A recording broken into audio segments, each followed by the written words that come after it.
oke osisi ajụjụ m nwere ịjụ gị wụ ya wụ na onye jelu na-akpụ agbada bịa ya ayịyọ o wee meele ya ihe ọ yọrọ. Kedu mgbe onye ahụ ji abịa ekene nakwa na otu esi ekene ya wee ekene? Okay, nna. Thank you.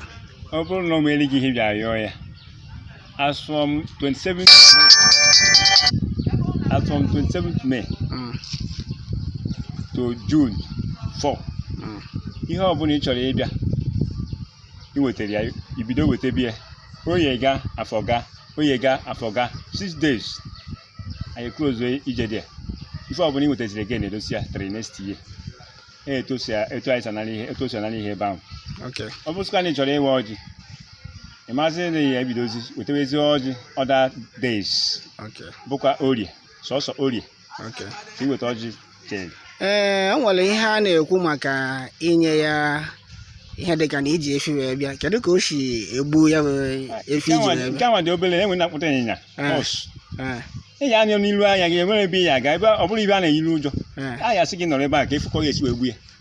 Ọ bụrụ ihe mmadụ ya eji mma wee metụ aka, ịfụ ya mmadụ ya emetụ dị aka sef, not just akpata ebe ahụ asị ya na-ekwu ya akpa afa gị si na wetara ya, ịfụkọ ya eji fall down.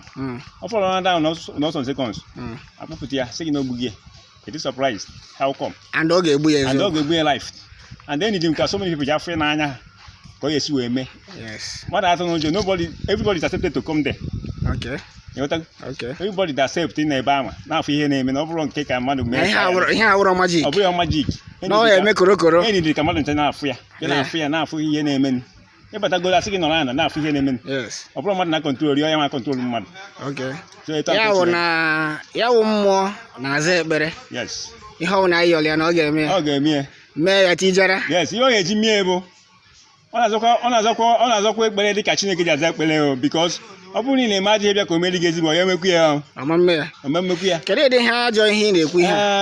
Ọ bụrụ na ị na-egbu mmadụ bịa ka o meri gị ihe dị mma, aka ya dị ọkwa na nke ahụ. Gbọtụ na mmadụ na-emegide gị complain na nri ọ ga-eme gị rescue.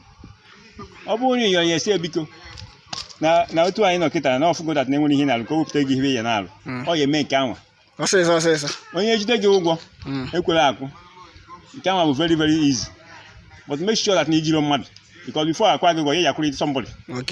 Etu a ka o si emekwa ahụ.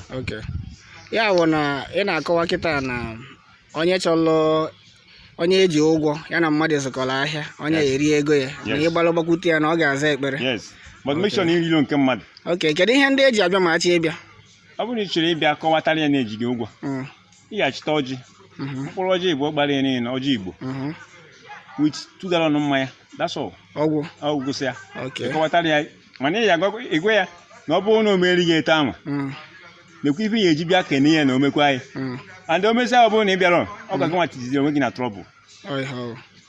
Etu ahụ ka o si arụ ọrụ ya. Ịkọwara ọfụma. Ndewo. O ji oke osisi. Anyị ekene gị. Kedu obodo anyị nọ ihe a? Obodo anyị nọ ihe a kịta bụ Ụmụngeneze. Ụmụngeneze na ndị Enugu Autonomous Community. Ebe anyị nọ kịta. Na Nkerefi. Ya bụ na onye chi ịbịa na akpụ agbada, kedu otu ọ ga-esi wee bịa from Enugu? Ịbanye moto na Gariki, gọvanọ na-eje Nkerefi. Irute nke Nkerefi ịkwụsị any bike ịfụrụ si ya that niile na-eje Ihueze, obodo akpụ agbada, say na na-eje obodo akpụ agbada. That is Ihueze village. The signboard behind the junction.